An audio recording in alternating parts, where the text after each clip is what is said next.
नमस्कार, बहुत बहुत स्वागत है आपका आयुर्वेद पर आधारित हमारे इस बेहद खास कार्यक्रम स्वस्थ विचार में। मैं हूं आपके साथ आपका साथी विकास। दर्शकों, आयुर्वेद एक ऐसी चिकित्सा पद्धति है जिसमें किसी भी रोग को दबाया नहीं जाता, किसी भी रोग को केवल टेम्पररी ठीक नहीं किया जाता, बल्कि हर एक रोग को जड़ से खत्म करने का नाम आयुर्वेद है।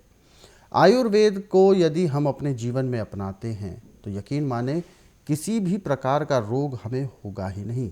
हम अपनी दिनचर्या में आयुर्वेद के तमाम उन नियमों का पालन करें जो हमारे सेहत और हमारे स्वास्थ्य की रक्षा करते हैं। यानी हम क्या कुछ खाएं, हमारे खान पान कैसा होना चाहिए, हमारा जो आहार है उसमें कौन कौन से पौष्टिक तत्व होने चाहिए, क्या हमारे भोजन का समय होना चाहिए, हमारा रहन सहन कैसा होना चाहिए, ये सारी चीज़ें जिसे हम कहते हैं दिनचर्या को व्यवस्थित करना, वो सारी चीज़ें यदि हमने संतुलित कर ली तो यकीन माने हमारे शरीर में कोई रोग होगा ही नहीं, और बल्कि हमारे शरीर के चारों ओर एक ऐसा अदृश्य सुरक्षा घेरा तैयार होता है जिसे हम प्रतिरोधक क्षमता के तौर पर जानते हैं। क्योंकि प्रतिरोधक क्षमता जितनी ज़्यादा मजबूत होगी उतना ही हमारा शरीर निरोगी रह सकता है। यही सब चीज़ें हम इस कार्यक्रम में आपके लिए लेकर आते हैं कि आप कैसे अपने आप को तंदुरुस्त और निरोगी बनाए रख सकते हैं, और इन सभी विषयों में हमारा मार्गदर्शन करते हैं जाने माने आयुर्वेद के ज्ञाता गायत्री सिद्ध पंडित श्री लक्ष्मण दास रतन भारद्वाज जी। चलिए सबसे पहले गुरु जी का स्वागत करेंगे, कार्यक्रम की शुरुआत करते हैं। गुरु जी नमस्कार। नमस्कार। दर्शकों, स्वस्थ विचार कार्यक्रम में रोज़ाना हम आपके लिए कुछ ऐसे नुस्खे लेकर आते हैं। रोज़ाना हम एक नए रोग पर विषय पर चर्चा करते हैं, और आपके लिए हम एक जागरूकता अभियान के तौर पर चलाते हैं। इस कार्यक्रम के माध्यम से जागरूकता लेकर आते हैं आपके लिए, ताकि आप अपने अंदर सचेत और सावधान हो जाएं कि कहीं कोई आपको परेशानी या समस्या, शारीरिक कष्ट तो नहीं है जो कहीं ना कहीं आगे आने वाले समय में रोग के रूप में तब्दील तो नहीं होने वाली। इसीलिए ये सब चीज़ें तब संभव होंगी जब आप अपने शरीर पर ध्यान देंगे, अपने स्वास्थ्य के लिए चिंता करेंगे और केवल अपने दिनचर्या में परिवर्तन लाएंगे, सुधार लाएंगे। भोजन में सुधार, रहन सहन में सुधार, अपने उठने का समय, रात्रि सोने का समय, और इन सब चीज़ों में बदलाव लेकर हम एक बहुत अच्छे तंदुरुस्ती की कल्पना भी कर सकते हैं और उसको सार्थक कर सकते हैं। इन्हीं सब विषयों में हम आपको इस कार्यक्रम में चर्चा करते हैं, और आप सभी से हम अनुरोध भी करते हैं कि जब भी आप इस कार्यक्रम को देखने बैठें तो कॉपी और पेन लेकर ज़रूर बैठा करें। जो भी नुस्खे, जो भी उपचार आपको बताए जाएं उनको आप लिख ज़रूर लें। चलिए आगे बढ़ते हैं कार्यक्रम में और शुरू करते हैं अपने नए विषय पर चर्चा। गुरु जी, आज के इस अंक में हम एक ऐसे विषय पर बात करने जा रहे हैं जो वास्तव में काफ़ी दर्दनाक भी है और काफ़ी असहनशील है, और संवेदनशील भी वो रोग है जिसे कहते हैं बवासीर। बवासीर एक ऐसा रोग है जिसको आमतौर पर रोगी जल्दी से किसी से स्पष्ट नहीं करता, किसी से कहता नहीं है, लेकिन जब रोग बहुत ज़्यादा बिगड़ जाता है, जब असहनीय हो जाता है, तब वो अपने उपचार के लिए जागता है, और तब तक बहुत देर हो चुकी होती है। तो सबसे पहले मैं जानना चाहूँगा कि कितने प्रकार के ऐसा बवासीर के जो रोग है ये किस किस तरीके के होते हैं, किस वजह से होते हैं, और इससे क्या क्या नुकसान संभव होते हैं। देखिए, बवासीर तो ऐसे दो किस्म की है, एक बादी, एक खूनी। जी। बादी में गुदा फूल जाती है, फिर रोगी आराम से बैठ नहीं सकता। जी। जैसे हम बैठे हैं ऐसे नहीं बैठ सकता। जी। और खूनी जो बवासीर है तो जैसे नलके की टुट्टी लीक करती है, ऐसे उसकी गुदा से ब्लड लीक होता रहता है। और सुबह जब पेट साफ करता है या दिन में पेट साफ करता है तो सबसे पहले खून की फचकारियाँ आती हैं, फिर पेट साफ होता है। अभी बिगड़ जाए तो इससे फिस्टुला बन जाता है, और सिंगरणियाँ भी इसी से पैदा होती हैं। अब इस रोग का उपचार आज पूरे संसार के अंदर मेडिकल साइंस में तो बिल्कुल नहीं है। जी। जो हमारा आयुर्वेद, यूनानी, होम्योपैथी, नेचुरल का है, इनमें भी 100 में से 10% जो डॉक्टर हैं वो कामयाब हैं, 90% इसमें फेल है। क्योंकि मैं इसलिए कह रहा हूँ ये कि मैं नाड़ी वैद्य हूँ। जब नाड़ी परीक्षण में ऐसा रोगी मेरे पास आता है तो मैं पूछता हूँ कि कितने डॉक्टर ने कर्जा दिया। जब वो बताते हैं कि हम एलोपैथी में गए, आयुर्वेद में गए, यूनानी में गए, होम्योपैथी में गए, परंतु दवाई बजाय लाभ करने के नुकसान करती गई। फिर उनको पहले समझाया जाता कि देखिए, आपको आज तक किसी ने परहेज तो कराया नहीं, बिल्कुल दवाइयाँ देकर अपना पीछा छुड़ाया। यहाँ पे दवाई तभी मिलेगी जो मैंने परहेज लिखे, परहेज आप कर सके। तो दवाई लेना, परहेज नहीं कर सकते, दवाई नहीं लेना। अब जो परहेज करता है, दवाई दी जाती है, जो दवाई देने के 10 मिनट के अंदर उसको जो असामान्य दर्द था उसमें 20 से 25% की कमी आ जाती है, और 15 दिन में 50 से 60% का परिवर्तन बवासीर में आ जाता है और रोगी खुश भी होता है। और 1 महीने में बवासीर का नामो निशान नहीं रहता। ऐसे तो अपने पास ऐसी भी दवाइयाँ हैं कि 24 घंटे में बवासीर को ख़त्म कर देते हैं, परंतु उससे फिर अंदर इन्फेक्शन होने का खतरा रहता है, क्योंकि रोग को धीमी गति से काटेंगे जड़ से कट जाता है। जिसको एकदम काटते हैं वो कट तो जाता है, परंतु फिर आपके खान पान में गलती होगी तो वहाँ पे और कई किस्म के रोग पैदा हो जाते हैं। तो स्वस्थ विचार एकमात्र आश्रम ऐसा है कि इसमें ना तो कागज पत्र लाना पड़ता है, ना किसी किस्म की रिपोर्ट लानी पड़ती है, और ना ही मुंह से बोलना पड़ता कि मुझे तकलीफ़ है। नाड़ी परीक्षण में पैर के तलुए से सिर के बाल तक की MRI, CT scan, x-ray, ultrasound, ECG, sonography सब कुछ 5 सेकंड में हो जाते हैं। और उसमें पैर के तलुए से सिर के बाल तक जो भी कमियां शरीर के अंदर पाई गई वो सब दवाइयाँ इकट्ठी दी जाती हैं। और यहाँ की विशेषता है कि यहाँ पे दवाई 1 या 2 दवाइयाँ नहीं दी जाती, यहाँ पे 35-35, 40-40 दवाइयाँ भी हैं, और उसका नियम भी है खाने का। यदि दवाई आप नियम से खाते परहेज कर लेते हैं तो पहले दिन आपको 15 से 20% आराम मिल जाता है। 15 दिन में 50 से 60% आराम मिल जाता है। 1 महीने में बवासीर का नामो निशान नहीं रहता। बवासीर खत्म होती, दवाइयाँ बंद हो जाती हैं। परंतु आगे के लिए हदायत दी जाती है कि जो भी आपने आटा खाना वो चोकर वाला खाना, छना हुआ आटा नहीं लेना, बवासीर दोबारा होगी। खाना खाते समय 2 गिलास गर्म पानी, लहसुन, प्याज, अदरक का रस मिला के पीना अति आवश्यक है, तो आपको कोई रोग नहीं होगा। परंतु रात ठीक 9 बजे तक सो जाना, सुबह 4 बजे उठ करके, भले आपका पेट साफ हो ना हो, उससे कुछ नहीं लेना देना। आधा घंटा कपालभाति, 15 मिनट भस्त्रिका, 8-10 बार अग्निसार, 15-20 बार उज्जयी, 25-30 बार ब्रह्मणी, 1 घंटा लोन ब्रोन करना अति आवश्यक है। तो आपका रोग ऐसे समाप्त होता है जैसे जलती अग्नि में पतंगा नष्ट होता है। खाने का टाइम दिन में है 10 बजे तक बवासीर वाले का, और रात्रि को दिन अस्त होने से घंटा 1.5 घंटा पहले। और खाना खाने के बाद 5 मिनट के लिए वज्रासन बैठना अति आवश्यक है। दिन का टाइम है तो वज्रासन से उठ के 10 मिनट घूम करके 20 मिनट के लिए सब आसन लेटना है। सब आसन जब लेटना है तो आपका सिर दक्षिण दिशा में होना चाहिए। अब 20 मिनट लेटने के बाद 5 मिनट के लिए बाईं साइड करवट लें, 3 मिनट के लिए दाईं साइड करवट लें। उसके बाद उठ के आपने जो भी काम करना उसको करें। आपके शरीर में इतना हल्कापन आएगा जैसे आप 8 घंटे की निद्रा पूरी करके उठे।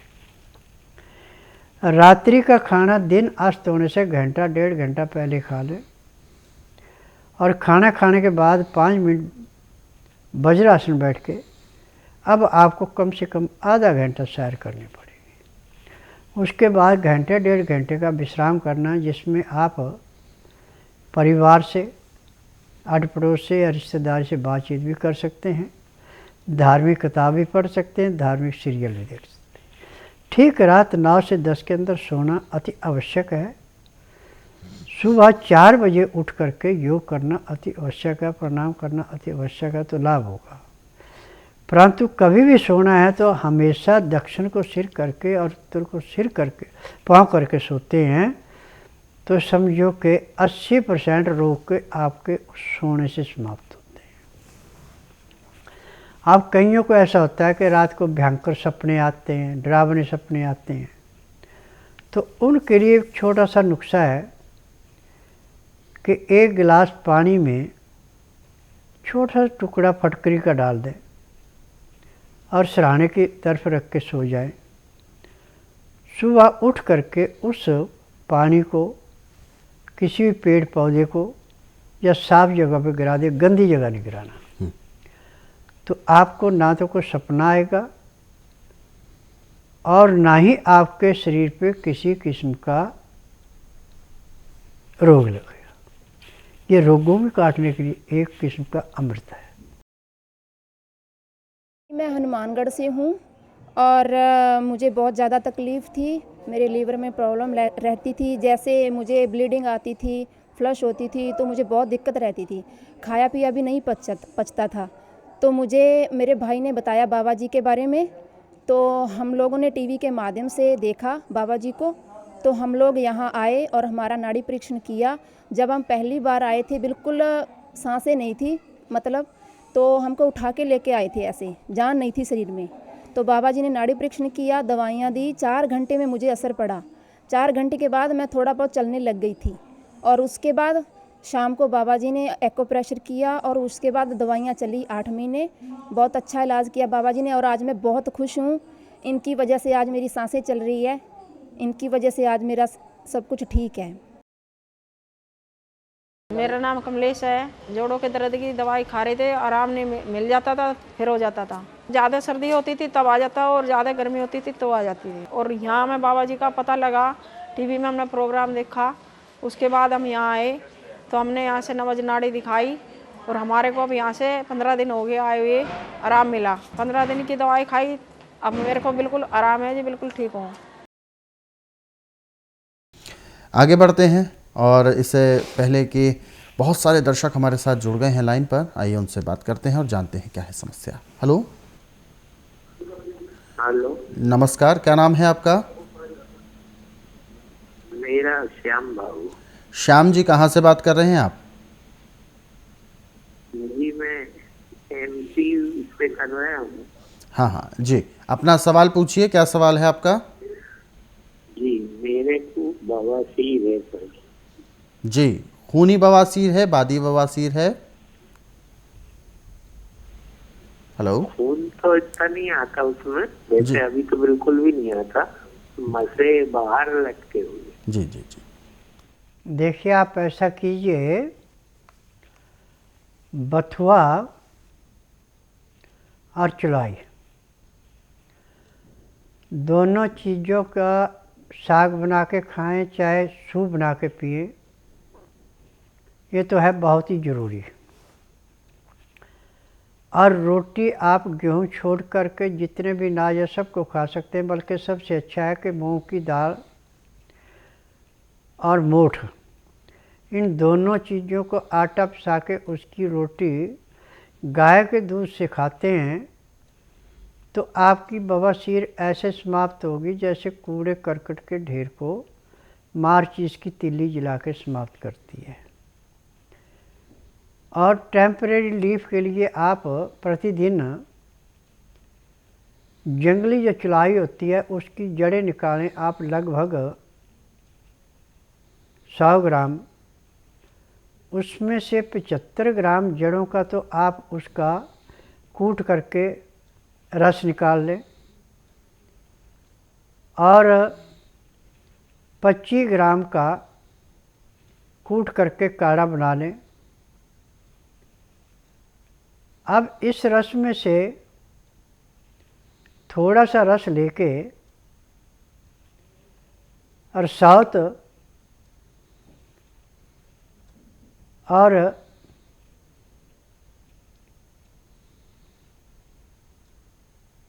नागर मोथा, ये पीस करके थोड़े रस में मिला के इसी गोलियाँ बनाएं, ऐसे जैसे काली मिर्च का दाना होता है। और ये गोली दिन में 4 बार लेनी आपने, परंतु गोली बहुत ज़्यादा कड़वी होती है। इस गोली को जीभ पे गले के पास रख के जो आपने इसका जूस निकाला है बथुए का और चुलाई का, उससे इसको सटक लेना हल्के गर्म से। और बाद में यदि आपको ज़्यादा कड़वी लगती है तो टमाटर का जूस निकाल के या टमाटर को काट के उसमें हल्का सा सिंधा नमक लगा करके उसको चबाएं तो जीभ का स्वाद भी बन जाएगा, पेट भी अच्छा साफ होगा और बवासीर में ऐसे मुक्ति मिलेगी जैसे मैले कुचैले कपड़े को गर्म पानी में सोडा डाल के निखार के उसको चमका देते हैं, ऐसे गुदा के अंदर का रोग टोटली समाप्त हो जाएगा और आपको आराम मिल जाएगा। बिल्कुल, तो आपका जो रोग है वो बिल्कुल दूर होगा, लेकिन इसके लिए आपको स्वस्थ विचार आश्रम आना है। अधिक जानकारी के लिए आप हेल्पलाइन नंबर्स पर कॉल कर सकते हैं। आगे बढ़ते हैं कार्यक्रम में, अगले सवाल की ओर रुख करते हैं। अगला सवाल हमें भेजा है नेहा जी हैं और नेहा जी ने अपना सवाल भेजा है। इनकी उम्र है 29 वर्ष और बता रही हैं माइग्रेन की समस्या इनको बहुत ज़्यादा परेशान करके रखा है, जिस वजह से इनकी बहुत सारी चीज़ें छूट गई हैं। यानी पढ़ाई का भी इनका जो एक रूटीन था वो छूट चुका है, क्योंकि माइग्रेन जैसी समस्या इनको बहुत ज़्यादा परेशान करती है और जिस वजह से इनको कमज़ोरी भी बहुत आ रही है। देखिए, माइग्रेन का मुख्य कारण आपके पेट की खराबी। जब आपका लीवर पचाएगा नहीं, पैंक्री पूरी इंसुलिन नहीं बनाएगी, पित्ते में तेजाब बढ़ेगा, खाया पिया पेट में सड़ेगा और उसकी गैस जाके नसों में रुकेगी, खून का दौरान चलेगा तो माइग्रेन होगा जी। और इसका इलाज आज पूरे संसार के अंदर नहीं है। पहले तो आपको पेन किलर देते रहेंगे, बाद में स्टेरॉइड देंगे, उससे आपको कमज़ोरी भी आएगी, रोग भी बढ़ेगा। यदि आप अपने इस रोग से मुक्ति पाना चाहती हैं तो आप बुधवार छोड़कर गुरुवार से लेकर मंगलवार के बीच में मेरे आश्रम में आइए। जिस दिन आश्रम में आना उस दिन रात्रि 10 बजे तक खा पी के दांतन कूड़ा करके बड़ी इलायची मुंह में रख के चूसती रहें। सुबह 9 से 10 के अंदर अपना नामकरण कराएं। 10 से 12 में नाड़ी परीक्षण करूँगा। नाड़ी परीक्षण में पैर के तलुए से सिर के बाल तक की MRI, CT scan, x-ray, ultrasound, ECG, sonography सब कुछ 5 सेकंड में हो जाएंगे। उसमें जो भी कमी मिलेगी दवाइयाँ दी जाएंगी। दवाइयाँ खाने की हैं, दवाइयाँ पीने की हैं, मालिश करने के तेल हैं, आँख में, नाक में, कान में डालने की दवाइयाँ हैं। जैसे आपके नाक में दवाई डाली जाएगी और तेल की मालिश करेंगे तो आपका माइग्रेन का दर्द कम से कम 25 से 30% तो उसी दिन ख़त्म हो जाएगा जिस दिन आएगी। और 15 दिन की दवाई से आपको माइग्रेन के दर्द का नामो निशान नहीं रहेगा, परंतु दवाई आपको 1.5 महीना खानी पड़ेगी। और यहाँ आने का नियम है कि कमीज़ सलवार पहन के आना, सलवार भी खुली मूरी की और नाड़े वाली। कहीं उसमें भी कमर में नाड़े की जगह प्लास्टिक डाल रखा है तो आपका नाड़ी परीक्षण करके आपको दवाई नहीं दी जाएगी।